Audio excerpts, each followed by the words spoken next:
The last shift. Elena Jackson had worked at the Orchid Regency Hotel for 15 years, maintaining its pristine reputation with unwavering dedication.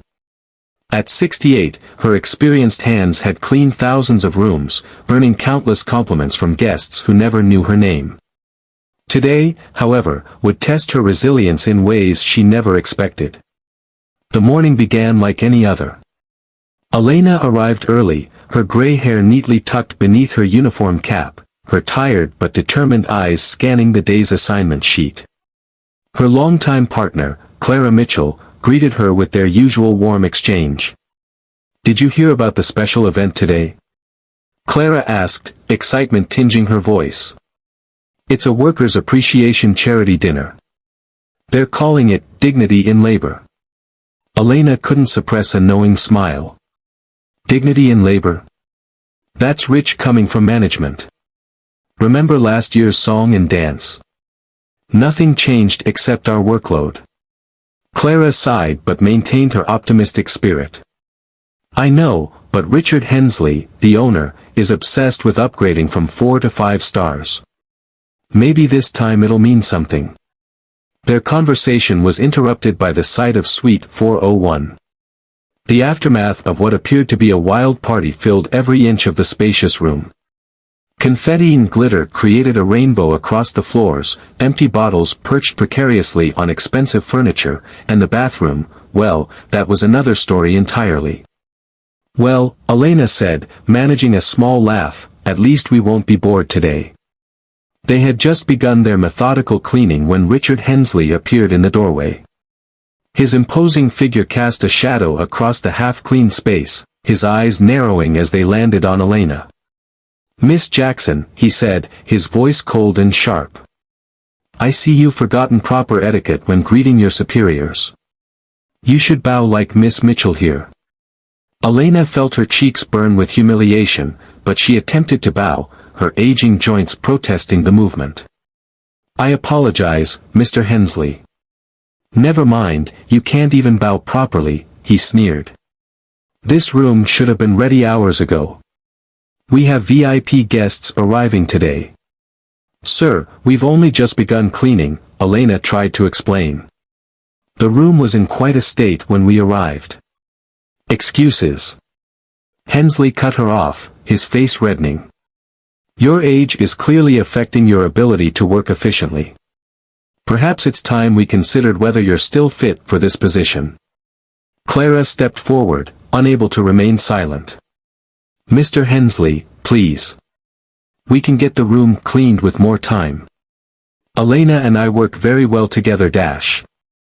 Now, Miss Mitchell," Hensley's tone changed dramatically, becoming almost sickeningly sweet. "Someone pretty like you deserves a better partner than this old woman. In fact, I think it's time for a change.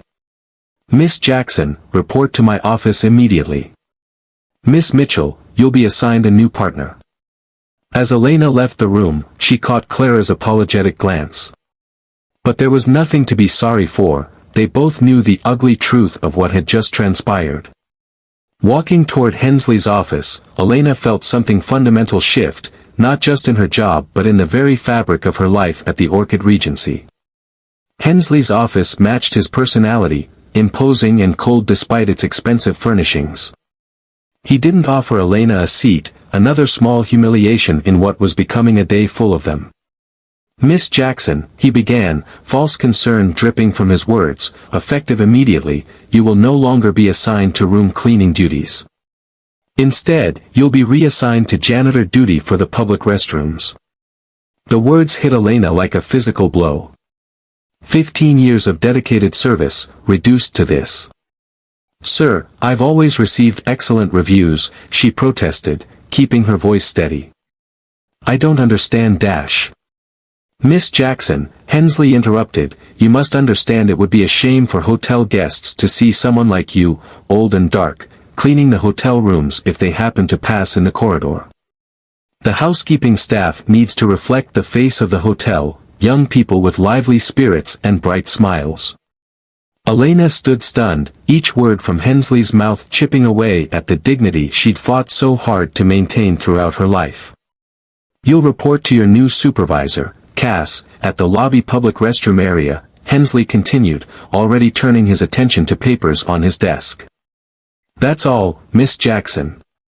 You're dismissed. Elena left the office, her steps heavy but her head held high.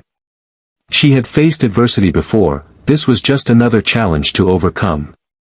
But as she descended to the lobby to meet her new supervisor, she couldn't shake the feeling that this day would bring more surprises, both bitter and sweet. Cass turned out to be a middle-aged woman who seemed to take pleasure in wielding her small amount of power. Her instructions were brief and dismissive: check the restrooms every hour, more if it's busy. Figure it out yourself. As Elena pushed her new cleaning cart toward the women's restroom, she noticed the stark difference in how people reacted to her presence. When she had been in housekeeping, guests had large